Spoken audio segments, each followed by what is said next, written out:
I should start this vlog with a bit of a welcome, because I think there's quite a lot of new subscribers recently. So big hello and welcome to the channel. We're actually about to hit 4,000 subscribers, which is mental. And I'm sorry not to do this more regularly, but I don't check the subscriptions too often because I don't really want to freak myself out. Of course, it's more about being able to share things, and if there's anything I can say that's helpful, then that's brilliant. And as long as the vlogs are still helping people, and as long as it's still helping me, which at the moment it really is, then I'll keep trying to make these. I'm gonna go and make my lunch now, but I just wanted to say a big thank you, a big welcome, and yeah, just thanks so much for the support. People are so sweet, and the comments and everything's been lovely, so.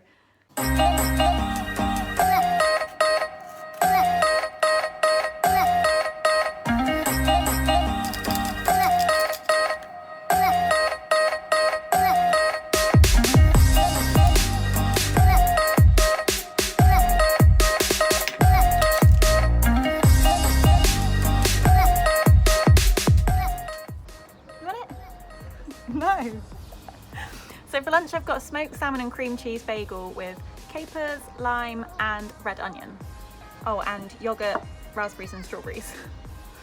Brendan's out for the day today, so I'm trying to treat myself to a nice lunch. Because smoked salmon is a bit more expensive, but it's there to be enjoyed, isn't it? And no point being the skinniest, richest person in the grave, I guess. So yeah, trying to buy nice things and enjoy nice food.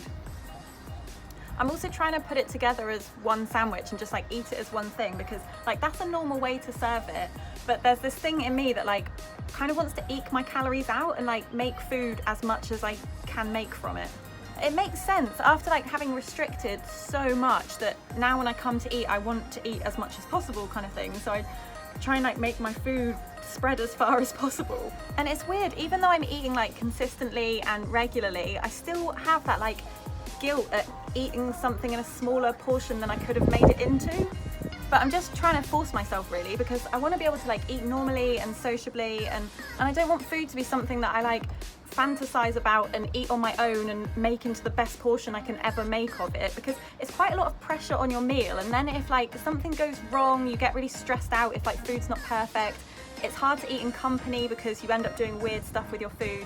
So I'm trying even when I'm on my own to force myself to eat in normal ways, and to eat food as it comes and not make a big deal out of my food, I guess.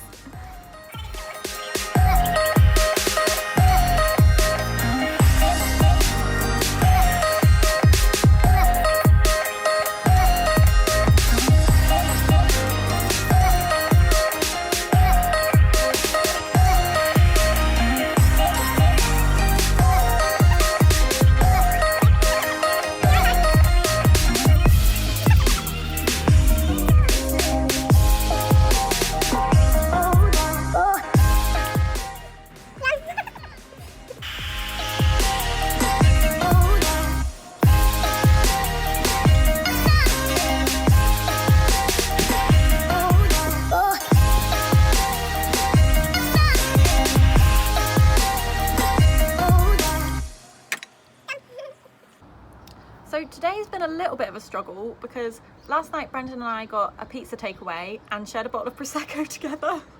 We've had a really busy week with work, and we're both should we have a bottle of prosecco?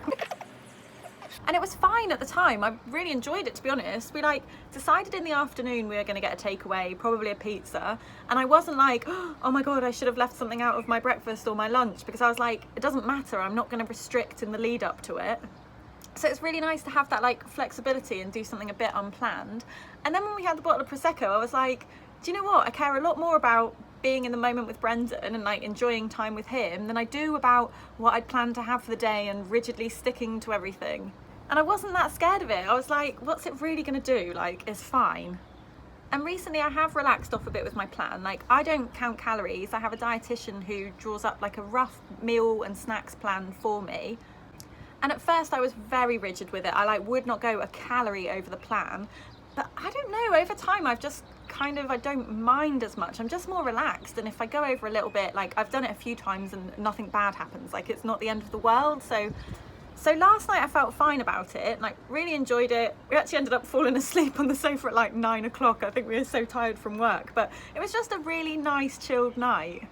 Whereas today I've kind of woken up with this like come down guilt around it, and it's now that I'm like tempted to restrict to compensate for what I've done, which to be honest is progress. At the start of my recovery, I would just flat out avoid any kind of event with food or anything outside of my plan and my control. And if I did have to go to anything like a barbecue or something, I'd always just make up an excuse about why I couldn't eat. Then I got a bit better about being able to do things with other people, but I'd always restrict in the lead up to it. And I feel like now I'm in a place where I don't restrict before things. Well, that was unplanned yesterday, so fine. I really enjoyed it at the time. And so now I guess I'm trying to just like tolerate it and sit with feeling a bit guilty, because I don't want to end up in this cycle where every time I enjoy myself and eat and drink nice things, I then have to restrict to compensate. Because if I do that, I'm always going to have to do that, because I'll never be learning that I don't need to do it. It's like every time you practice something you believe in, you're like strengthening that belief and strengthening that neural pathway in your brain. And so the next time you eat or drink spontaneously, again, you'll think, okay, now I need to compensate afterwards. If you never challenge it and do like the opposite actions, then you never learn for yourself that what you thought you needed to do, you didn't actually need to do.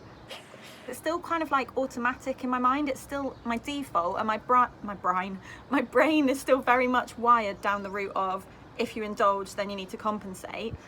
But yeah, I just feel like this is the next step in like the relearning process. It almost feels like a double life at the moment. Like sometimes I'm able to just be in life and enjoy these things, not have that like panic and fear around food. I just get on with it like other people do, and that feels great. That feels like the real me kind of thing. But then I've got this other side of my brain, the like automatic default side, that then kicks back in at times, like now, and then I end up feeling like guilty about being the me person in the world and having enjoyed food. And it's almost like when I am me, it feels a bit like I'm taking a holiday from the eating disorder. Like it's like a really nice glimpse of what life is like. It's like the me side of it always comes out when like things are good, if I'm happy and feeling okay. I'm quite relaxed around my food. But then if I'm like on my own for a bit, I get like bored or lonely or stressed or something. Like Brendan's out today, so I'm on my own, and it's like the other thoughts start creeping in. And what's weird is that cloudiness is so believable. Like what I was able to do last night, fine. I wake up today like really doubting it and really believing in my head like, oh my god, no, that will make you fat, that will make you gain loads of weight, you have lost control, you need to go and make up for it now by missing your lunch or your breakfast or whatever. Opposite actions, because if I respond to that feelings of guilt or like it creeping back in, then I fall back into that pattern that I was in before, and I'm strengthening those beliefs, I'm strengthening the neural pathways in my brain, and like I'm just enforcing that, yes, when you enjoy yourself, you then need to make up for it afterwards. And I don't want a life where I'm just like, well, when things are good and happy, but then reverting back to this eating disorder coping thing when I'm like bored or stressed or something like that, because then I'm still locked in that cycle and I still have disordered eating. And I'll never break away from it just because that one day that I felt a bit bored or a bit stressed, I gave in and went back to it. And I really hope over time it will just like rewire and relearn in my brain, and I'll get to a stage where I can enjoy an event or something spontaneous, I haven't restricted in the lead up to it, I eat normally during it, and then, oh my god, I don't feel guilt after it. Like I literally cannot wait until I just don't have this like overthinking things afterwards. I'm actually just gonna make a coffee quickly and then I'll come back and chat. Got one. Someone asked me on Instagram recently whether I only buy fat-free food, and it's actually something I'm working on at the moment, so I thought I'd just answer the question on a vlog. I am trying to have no fat-free food at all in my diet, and it's not to say that I won't ever have fat-free stuff again in my life, but now I'm not choosing a fat-free thing because it's a preference or because I prefer the flavour. I'm doing it out of fear because I'm scared of the other thing, and I have a rule in my head and a belief that I cannot eat the non-fat free thing. So like for me, and obviously everyone's different, I just want to challenge every food rule that I've got and every belief that I hold that's anorexia driven, because I want to get to a point where I can eat freely and I'm basically eating unrestricted. I don't have food rules anymore. So it's almost like I need to expose myself to all of my rules to prove to myself like nothing bad happens and relearn them so that they're not a rule anymore. And then like if I want something fat-free, I can have it, but I'm having it because, oh, that tastes nice, I fancy that, and not because, oh my god, I'm terrified of having anything other than that. And sometimes it's just my default, like I will just automatically go to pick up the fat-free thing. Like I don't even think it anymore. Like the rule is so ingrained in my head and it so feels like the right thing to do. Like I went food shopping this morning and I was trying to challenge it the whole time. Like any yogurts, mayonnaise, butter that I bought, I was buying only non-fat stuff. The cream cheese that I used for my bagel. And it was so difficult. Like I'd come to make the decision and I didn't even know why I thought it. I just felt like I had to pick up the fat-free thing every time. Like it's such an ingrained belief in me that I'd just be like, no, you have to get fat-free. And I was like, oh my God, like why? Like just pick up the normal thing. So I did, and every single thing I bought, I was like, no non-fat free, no full fat, hang on. Regular option. And it was really like anxiety provoking. I just felt like I was doing the wrong thing. Every time I picked it up I was like, no, this is wrong, like you should be having the other thing. Like even if I didn't know why, I just thought I should have that. So that to me proves like it is something I need to challenge, because I cannot freely pick up anything I want. I have to have the fat-free thing. So yeah, I'm basically flooding it, and until I get to a point where I relearn and realize like it's not scary, it's not going to do anything bad to me, and then I can choose whatever I want. Like until that point I'm only having full fat options at the moment. And the other thing I challenged myself to was to not look at any labels whilst I was picking stuff up. So to try and choose things based on taste preferences and not based on lowest calorie, no fat, whatever. And again, it was so difficult. Like I had proper food paralysis. I went to pick up friggin' granola, which I haven't had in years. There are so many granolas in this world. And without using the calories as guidance, I genuinely didn't know what to choose. I was like, I don't even know my preferences anymore. I don't know if I prefer like tropical or raisins or honey or nut, because normally I would just do packet, do it all based on numbers and choose it that way. And it was so weird. I was like stuck to the spot, and I had this thing where I felt like I was scared of choosing the wrong thing. Like I don't know how you can choose the wrong granola, but I was like, if I don't know the calories, what if I get it wrong? And I was just really anxious and scared about it. I think I'm so in that default, like with my bagel, wanting to make the most food out of it that I can. I'm so used to restriction and starvation that it's hard for me to accept that I do eat properly now, and I eat regularly and consistently, and I can eat anything. And so if I choose the wrong granola, it doesn't matter, it doesn't need to be perfect. So in the end, I genuinely did not know which flavour to choose, and I chose one with a bright blue packet because I thought it looked cool. Another thing that was easier to pick up was pasta sauces. We've been having pesto loads recently because I absolutely love it, and I've not had it in probably about 15 years because it's like oil based and I could just have a tomato based sauce. So it's a big rule, like just do not have pasta pesto. And now that I've let it in, I love it, and I feel like I'm like making up for all those years that I've missed out on it. It's like I've got a big pesto deficit in my life, and so all I want when I choose a pasta sauce is pesto. And I don't think I'll always want pasta pesto. Like maybe in a few weeks, once I've had it multiple times in a week, I'll be like, actually I do quite fancy a tomato sauce now. But at that point I'll be like doing it from preference, and I won't be doing it because I'm scared of the pesto. I'll be doing it because I've had pesto overload and now I fancy a bit of tomato in my life. I'm actually recording another vlog today on extreme hunger, and I talk about it then, like when you break your cognitive food rules, it's like you want that food all the time because you've totally forgotten the taste and you've never been allowed it. And so when you have it, it's like, oh my God, all I want is this thing. Like when I first started having overnight oats and frappuccinos, all I wanted was them for every single meal and snack. But then over time, I've definitely just got a bit like, okay, I know what they are now, I'm having them regularly, sometimes I fancy other things. Poor Brendan, to be honest, he's like not restricted pasta pesto, and now he has to have it for every single meal because of my pasta pesto deficit. Actually, one thing that's really nice about food shopping now for me and for him is that we can start having different meals. Like, bless him, he's ended up having a lot of the meals that are like safe to me. Now that I am relaxing, every time I'm going shopping, I'm like, oh my God, let's try this and let's try this. Like, it's really nice to be expanding the meals, I guess, that we are allowed to have in the week because of the stuff I can let myself have. And I've done the food shop a few times now, and it's certainly bits of it are getting less anxiety provoking. I feel really anxious the first time I do it, like picking up no fat stuff. But then over time, I just realised like, actually it's fine. So one of those meals is stir fry, and like I can pick up every part of it now without checking the packets and without feeling that like, oh my God, am I going to choose the wrong one?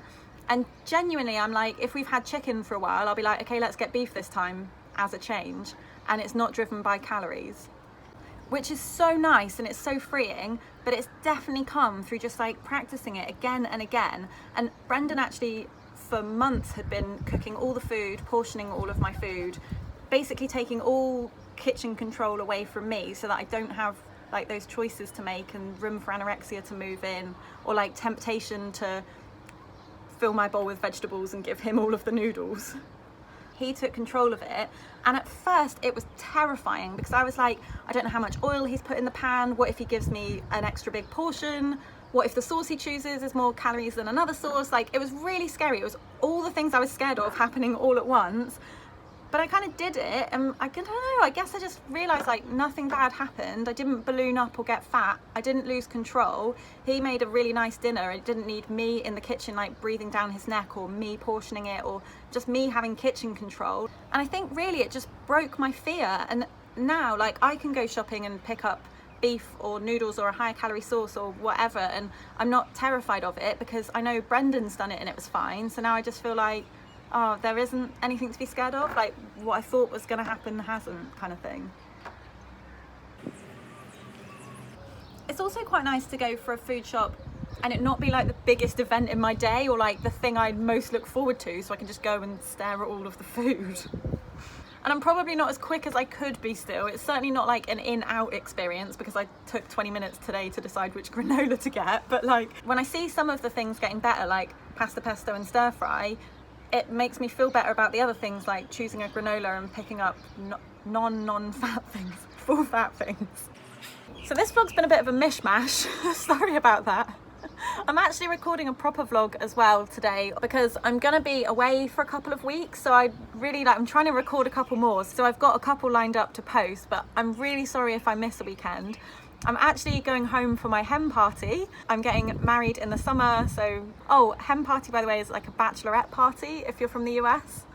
And then I'm going on holiday with my family as well, so hopefully I'll have some vlogs lined up whilst I'm gone, but I'm really sorry if I do miss a weekend. And actually, talking about being able to be flexible, it has been so helpful with this hen party because like I have no idea what the plans are, and I definitely don't know what we're going to be like eating and drinking over the weekend. And so it's kind of anxiety provoking, but at the same time, like I know I'll be fine. Whatever they give us, they can give us like burger, chips, steak, chocolate, whatever, like because I have been like challenging all these foods and challenging like not having no fat options, full fat, oh my God, non-fat whatevers, like I know whatever they serve I'll be able to eat it. And I'm like so glad that I have got to this point to be able to enjoy this, because like I'm only gonna have a hen party once. It's so nice that I can like do it and focus more on like being with my friends and like getting married, and like that'll be the point of the weekend, and not have this crippling fear of like, oh my God, what are they gonna feed me? So I hope everyone's having a lovely weekend. I'll still be able to keep speaking on like Instagram and in the YouTube comments whilst I'm away. So yeah, I'll speak to you soon.